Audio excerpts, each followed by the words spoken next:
Hello everyone, welcome back to my channel. Welcome back to my channel Deep Understanding of Research Papers. Today in this tutorial I will explain the paper CNN based query by example spoken term detection by Dhananjay Ram, Leslie Miculicich, Herve Bourlard from Idiap and collaboration with Idiap and EPFL. This paper was published in Interspeech 2018.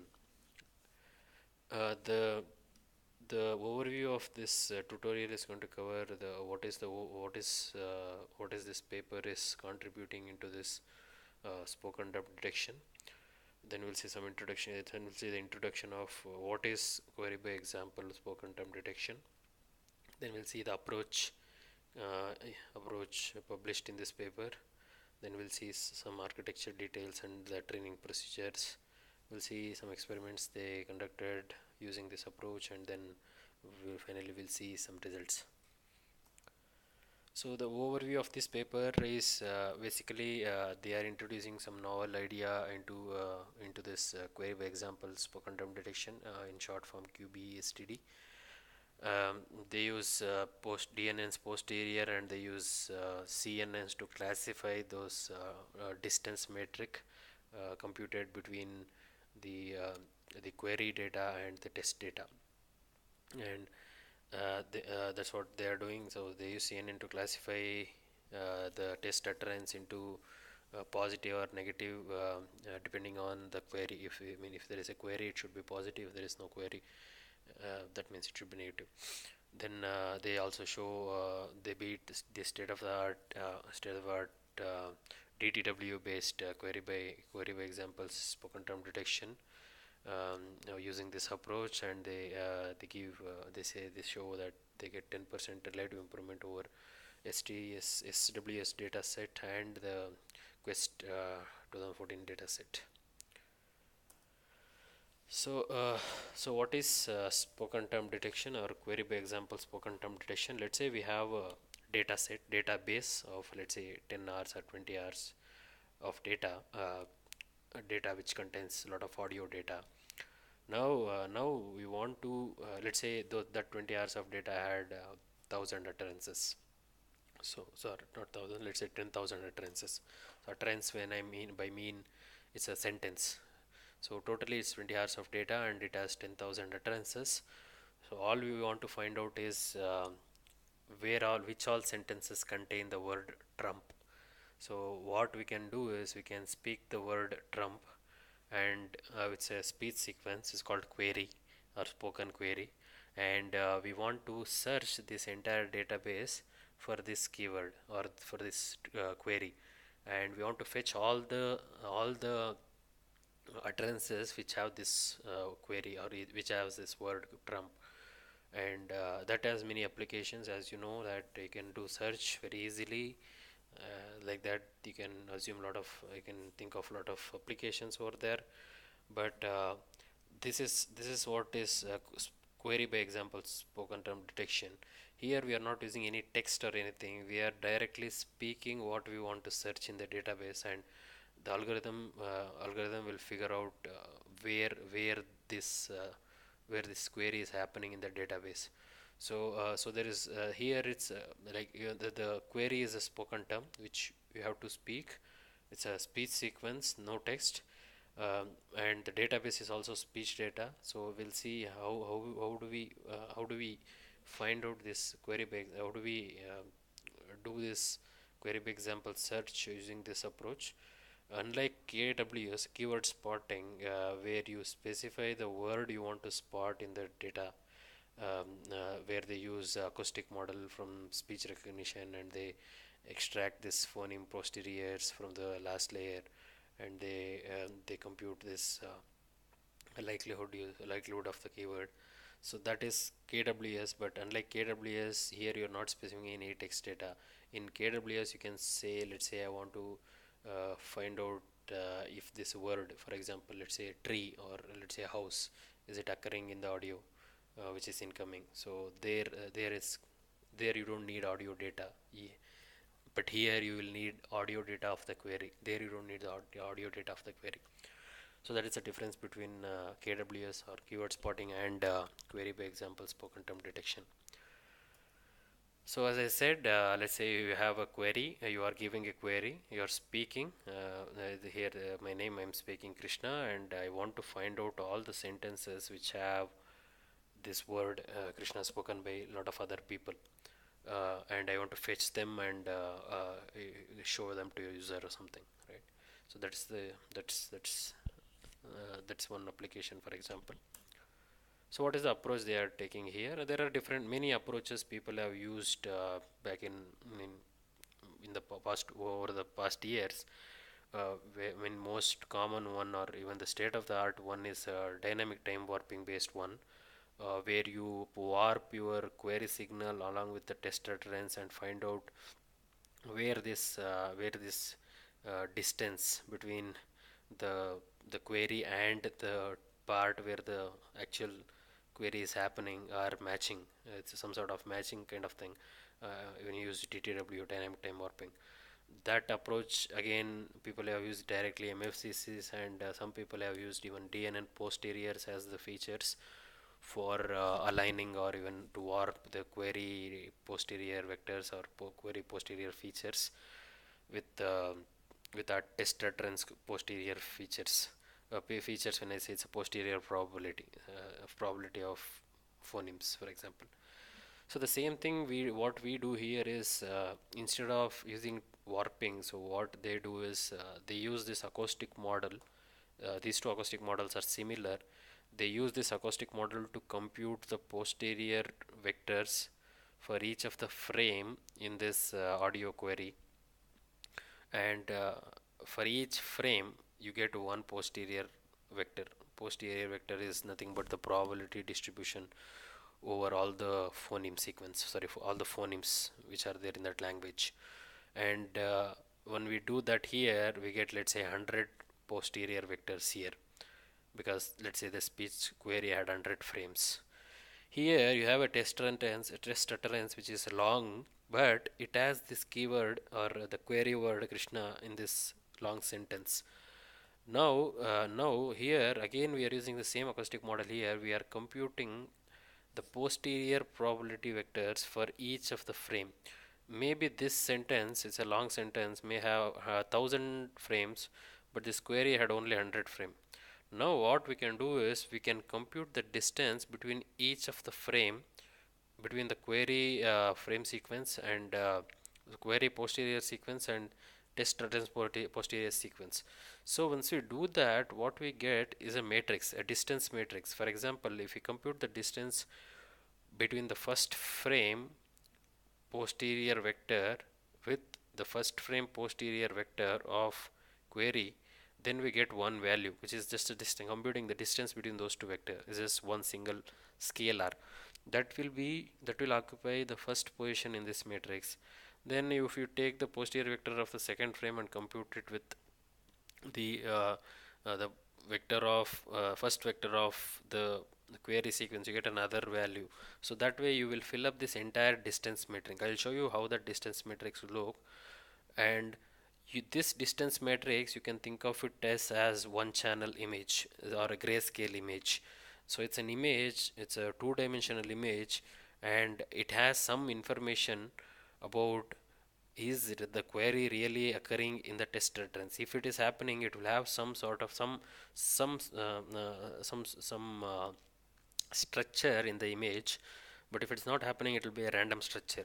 I'll show you how that image looks like. If you have, let's say you have the query Krishna, and if indeed if that query is happening inside this test returns, you will see some diagonal line where this query and query is happening in the test returns. You will see some diagonal line where there is a very high correlation, right? So that you can see on the image. I'll show you that.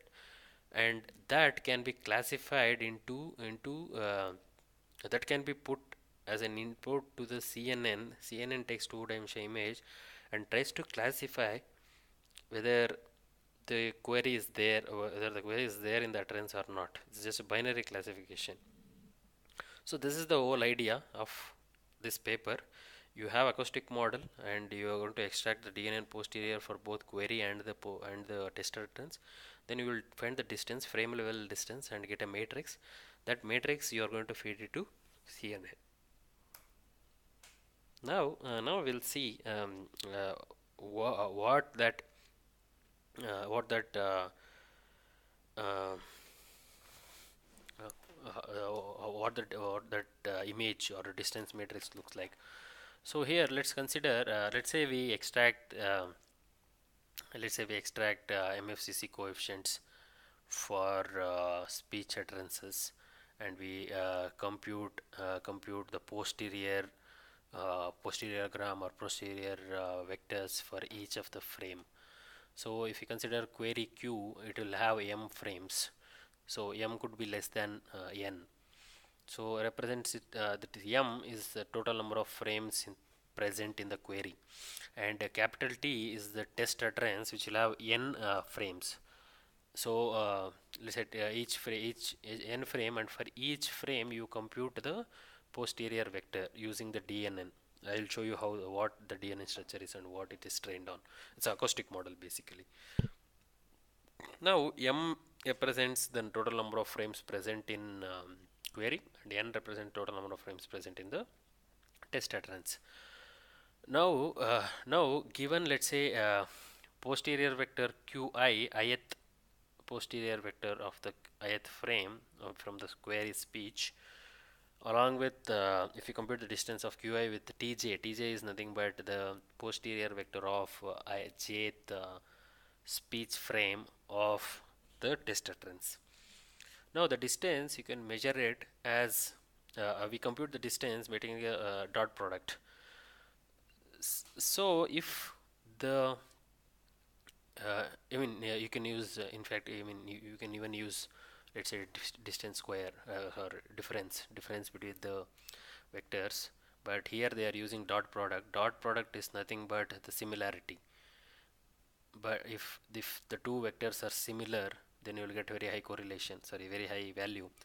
If the dot product is high, means they are similar, but if the dot product is very low, means they are not similar. So here, so if you find the dot product between qi and tj, and if the query if the query term query frame is actually present in the test utterance, then you will get high value here. That means the similarity is more, and you take log of it, and that if you visualize it here, you can see if the spoken query is present in the test utterance, you will see a diagonal part here, this section where there is very high correlation. That means there is very high similarity. So that has this structure. Then, but if there is another sentence where there is that query is not happening at all, then you will see some random structure. You will not see this diagonal structure at all.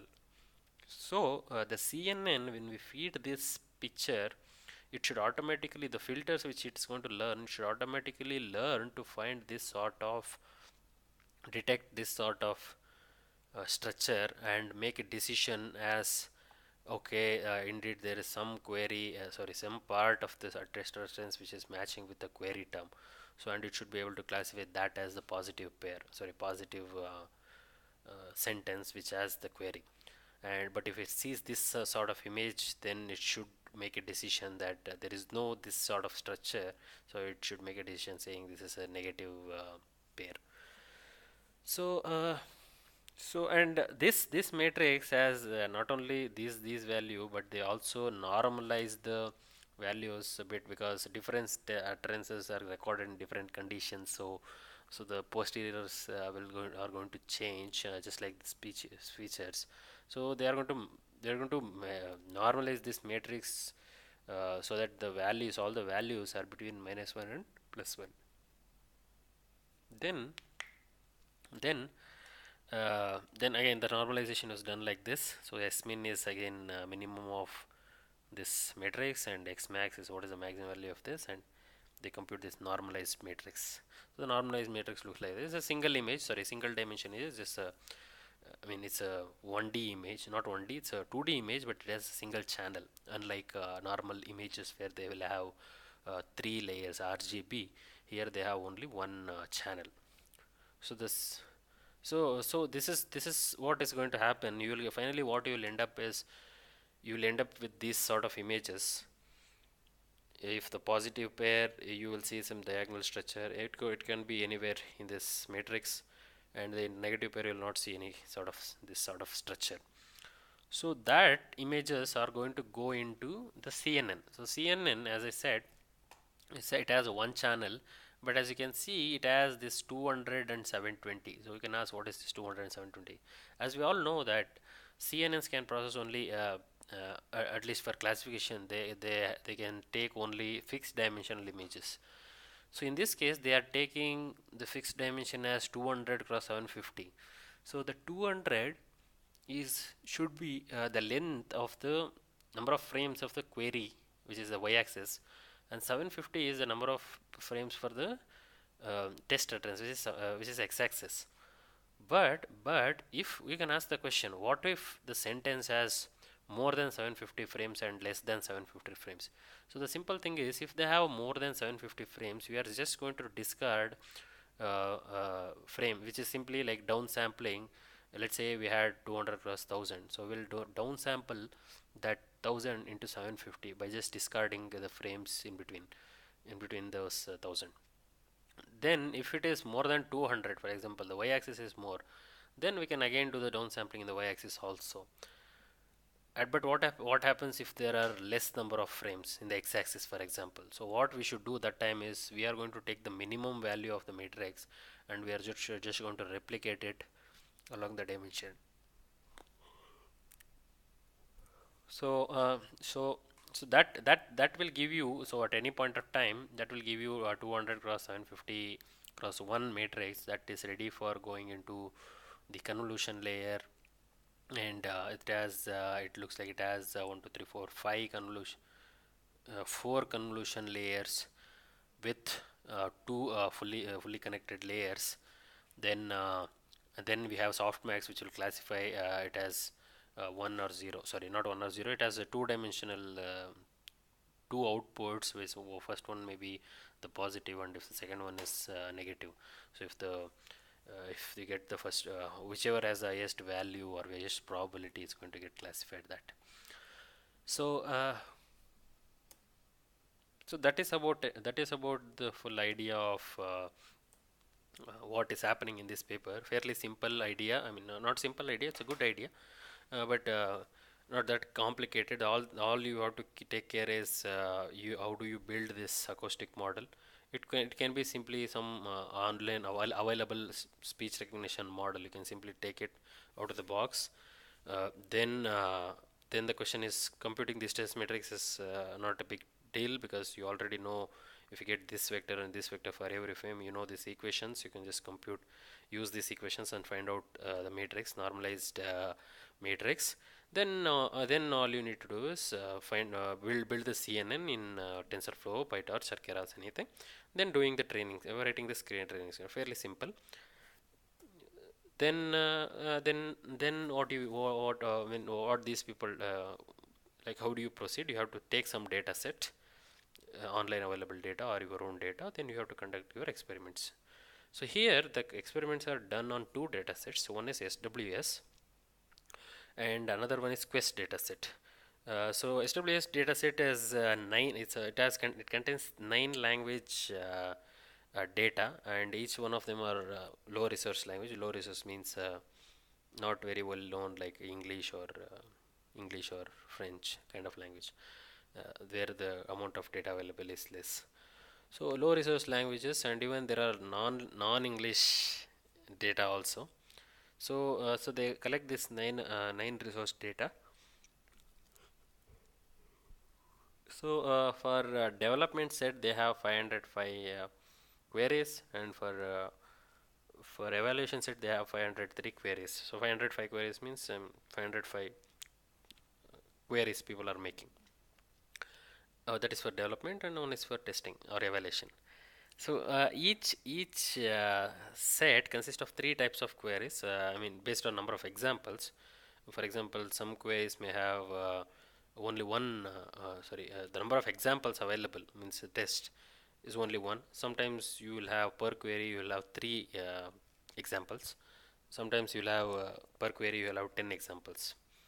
And in development set, for example, the amount of sentences, amount of queries available which have one query, sorry, which have only one query example is 311. That means, for example, let's say take 3. So 3 number of examples 3. So there are 100 queries which have 3 examples.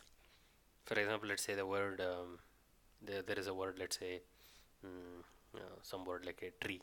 So the tree will occur 3 times in the query. So if you add all of them together, you will get 505.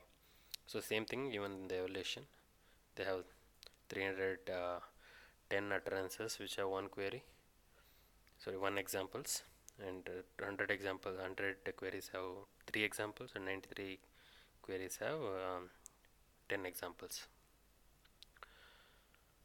So each the search corpus is in this case is 20 hours, and the number of utterances are 10,000 or around 10,000.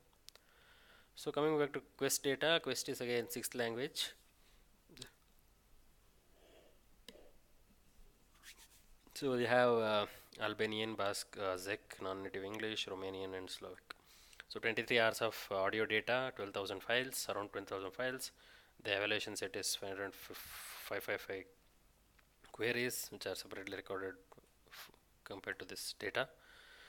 Then coming back to the acoustic model, so the acoustic model, as I showed here, so that was they are phoneme recognizer. That means they essentially produce the phoneme posteriors. So those they actually had 3 acoustic models. Each like one is trained on Czech, another one is on Hungarian, and another one is on Russian. And and Czech had 12 hours of data, Hungarian had 10 hours of data, Russian had 18 hours of data, and Czech had 43 phonemes. The the Hungarian had 59 phonemes and Russian had 50 phonemes. So basically, what they did is they pass these speech features through all this acoustic model, and they get these phoneme posteriors. And to this, I mean, these are only the phonemes, but they also add 3 non-speech label non like 3 more states or 3 more units which represent silence and non-speech part. So basically it is like 56, sorry, 46, 62 and 53. So once we pass this speech through all these 3 phoneme recognizer, you get 3 different posterior vectors. So they concatenate all of them together to make it one, to make it create one feature vector, posterior feature vector. Basically concatenation from all these 3 acoustic models. Then, as usual, they compute the distance metric between the query and whatever they have in the test. Then they feed it to CNN and make classification. So here they have conducted a lot of experiment. You can just refer to the paper. There are many experiments, in fact, and there are some more. Like I have not shown the the DTW curve, but sorry, DET curve, not DTW, DET curve, where you will see the set that all false alarm and those things. So here I'm just showing. So this table 1, if you see, they have performance measure for SWS data, and they have taken some baseline result using DTW. DTW again done on DNN posteriors, and their approach, which is the CNN approach, and they have computed two metric. They have shown the results on 2 metric. One is minimum correlation. Not minimum correlation, minimum cross entropy measure, and another one is MTWP, minimum weighted term weighted value. So those are the 2 evaluation metrics. So as you can see, single utterances if you use DTW, and I mean this should be like minimum cross entropy should be lower. That means if you are lower value, it's better, but MTWV should be higher. That means it's higher is a better. So single, as you can see, it's actually beats the DTW, and if you have multiple utterances for every query, then you will obviously get better results. It can be shown with both the evaluation metric. And as we also know that we have the SWS data has this different like per query data, like per query the amount of data, like they have three queries. They have some data where three people are speaking the query, and there are some data like examples per query, for example 10 examples per query, 3 examples per query. So say they show that using uh, having more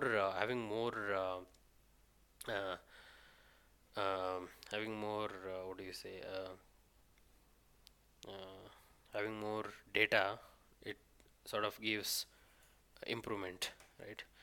So for example, let's say three examples here. This is minimum cross entropy measure. As we know, it should be lower, right? So so here they see DTW is giving you 0.72, which is obviously higher than 0.59. So DTW is winning, sorry, CNN is winning here, even with one example and with all examples. It's sort of average, and relative improvement they are showing here. But if you have 10 examples per query, then the template should be computed over all 10. So it's not, so it's getting worse. In fact, it's not having any improvement, because it's obviously higher than here, and this CNN based is also is kind of higher than this one.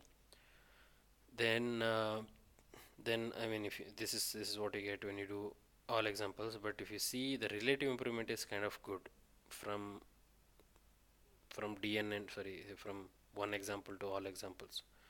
uh, Relative improvement is better compared to but I mean, relative improvement is better here, I mean, using 10 examples compared to only 3 examples. So that is for SWS data. And the same thing happens with same thing happens with Quest data, Quest 2014 data, where this show this minimum cross entropy and MTWV. They have different types of data, type 1, type 2, type 3. I'm not sure what is the type 1, type 2, type 3. I don't think so. It's mentioned in the paper. But let's say type 1, type 2, type 3 are maybe some recordings, data recorded in different conditions, for example. Not completely sure. And I can see that DTW is getting worse compared to CNN, because minimum cross entropy should be lower always. So in all the cases, I mean, all the cases means all the types, all the cases, actually CNN is winning here, and the same thing is reflecting even in the MTWV, because this, as you can see, this is lower and this is higher, and this is winning here also it's winning.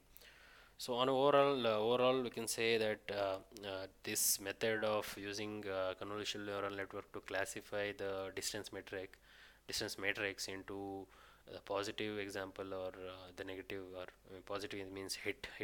For example, the query is occurred in the utterance. Negative example is like it's not there in the utterance. So these things, the paper shows that on SW, this algorithm can beat the state of the art DTW based query by example spoken term detection. And these results are looks fine, and they have conducted a lot of experiment. You can read the paper for more results. And I think the code is also open source. I mean, you can go to Idiap GitHub repo, you will find the code, or in the paper itself, they give you the link for the code. You can just play with it. I think this data is open source, freely available. You can just download it and use that data along with the code, and you can come up with your own, or you can do modifications which you feel like, and write up publications so using this area, or improvement over this paper. And thanks for watching the video. And if you have not subscribed to my YouTube channel, please subscribe, and if you like the video, please like it. And thank you for watching.